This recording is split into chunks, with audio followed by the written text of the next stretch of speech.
Cinesational just debuted at Universal Orlando Resort. Now keep in mind, I haven't seen the show in person yet, and I think it'd probably be a better experience if I did. But regardless, I think it's time I give my thoughts on this amazing Lagoon show. It's important to note that this show is very comparable to Disneyland's World of Color. In my opinion, competition should be different in every way possible, but this one works because it's a more older kid version of World of Color. And imagine a world where Disney didn't bought Marvel. The current MCU segment at World of Color would be in Cinesational for sure. Speaking of Disney, my main flaw with Cinesational is that it's filled with a lot of song covers. They feel like Disney Channel style covers that you would hear at a Disney park.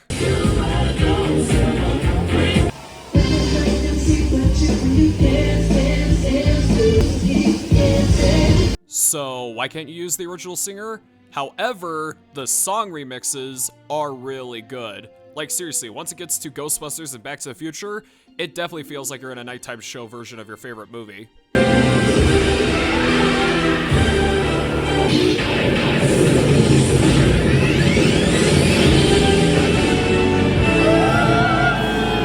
The music note animation is really good, and it makes sense because this is a show dedicated to the music of movies. Okay, finally, what all of you have been waiting for, the movies. E.T. is all over the show, but he doesn't really have his own segment. So I take it that he's the show's mascot. Moving on. Starting off, we have Brendan Fraser's The Mummy. With the CGI pyramids, the swashbuckling action and horror scenes from the movie. We then head on to Jurassic Park / Jurassic World, with the famous motorcycle run scene in World, and the phenomenal puppet work and CGI for the very first movie. Then, something I like to call the crossover scenes start. And they work better than I thought, because clearly The Mummy is not done yet. As the camera flies over to Imhotep, we get the sandy atmosphere of Imhotep's power, and his mummy guards. We then transition to the vehicles and the deadly explosion stunts of the Fast and the Furious franchise. I also like how they show the gas meter in this. As the cars roar, we head over to the fun, high-flying friendship of the How to Train Your Dragon franchise. Speaking of friendships, we see the amazing bromances of Shrek and Donkey, and Elliot and E.T. I'll be right here. We then head into the Rainbow Dance Party of the Trolls franchise. While I do like the Trolls soundtrack rather than the movies, no, seriously, that's my actual opinion.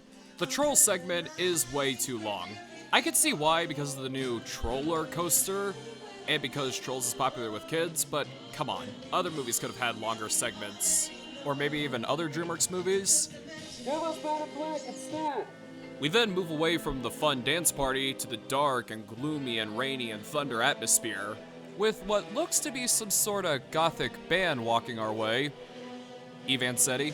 We then see the creature from the Black Lagoon emerging from his water, the original Boris Karloff Imhotep, Dracula's menacing stare, the only woman in this lineup, Frankenstein's electric ass, Larry Tobbitt's the Wolfman lurking in the bushes, and finally the Invisible Man, revealing his all-eaten-away skin. And then we transition over to another spooky fun franchise, the Ghostbusters franchise, starting with the Librarian, Josh Gad's Muncher, and whatever the hell this guy was in Afterlife. He's barely in the movie. And the Marshmallow Man himself walking around the city, along with the Ecto-1 and an original animation of the Ghostbusters chasing Slimer. And as the Ghostbusters cause a blackout... Warning, show systems critical. Deploying expert technical crew. Go back to Trolls, please go back to Trolls. After that monstrosity, we transition over to the famous John Williams score of the Wizarding World of Harry Potter. We first head on to the Hogwarts Express, to the Quidditch pitch game, and finally, the Ukrainian Iron Belly Dragon from Gringotts.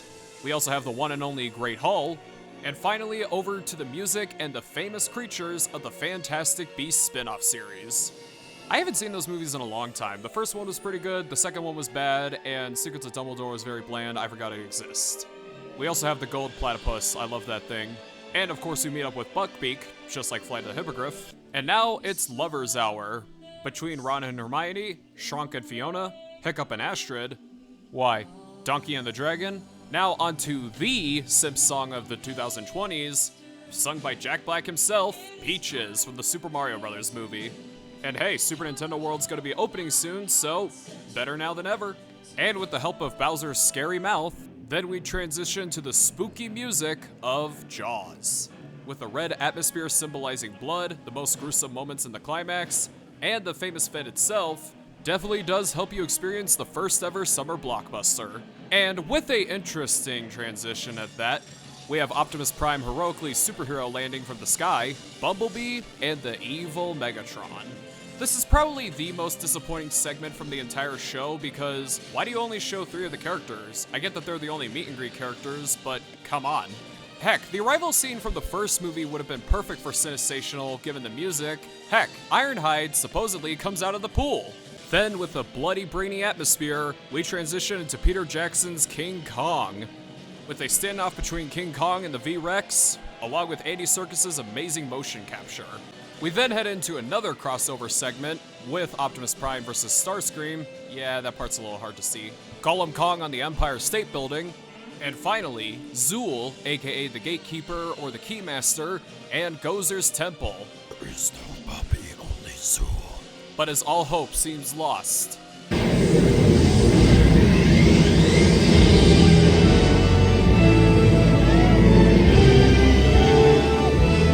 with Marty McFly's narration and the inner workings of the DeLorean time machine, the day is officially saved.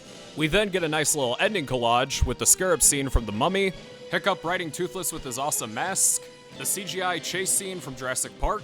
Why is it the scene where a little kid gets shocked by the fence in this show? Optimus Prime's Jetfire armor, and finally the DeLorean time machine that saved the day, and I'm just fanfictioning here. It's also hard to talk about this show without mentioning the drones, which will be our next segment for the next few minutes. You're still stuck with me? Yeah, my main flaw with this show is that not every segment has a drone, which is a missed opportunity because, come on. Like, where's all of Mario's power-ups, like the mushrooms? Starting off, we have Toothless, Hiccup and Toothless. Now that's just well animated right here. E.T. foaming home, Shrunk and Eddie Denki, a bunch of stuff from Trolls that Terminator like me won't care about. What the hell is that? The Stay Puft Marshmallow Man, the Ghostbusters logo, something I want to go to VillainCon so I could kill, the Classes of Hogwarts, the Jaws poster, the Decepticon logo, the Autobot logo, King Kong on the Empire State Building, a lightning cloud striking the clock tower, the famous flying to the moon scene from E.T., which goes from big to small by the way, which is pretty clever, and finally, the Universal Pictures logo. Also, did you know that this building has its own projections too?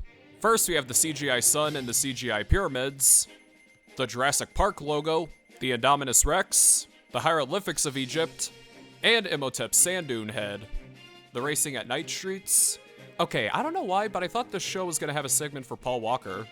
The Isle of Burke, the cave paintings from the Dragon Manual, at least that's what I think it is, because they're not moving. More trolls bullcrap.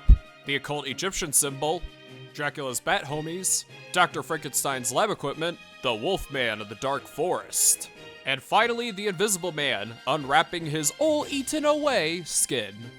Rave dance party, where's the electricity guys from the second movie?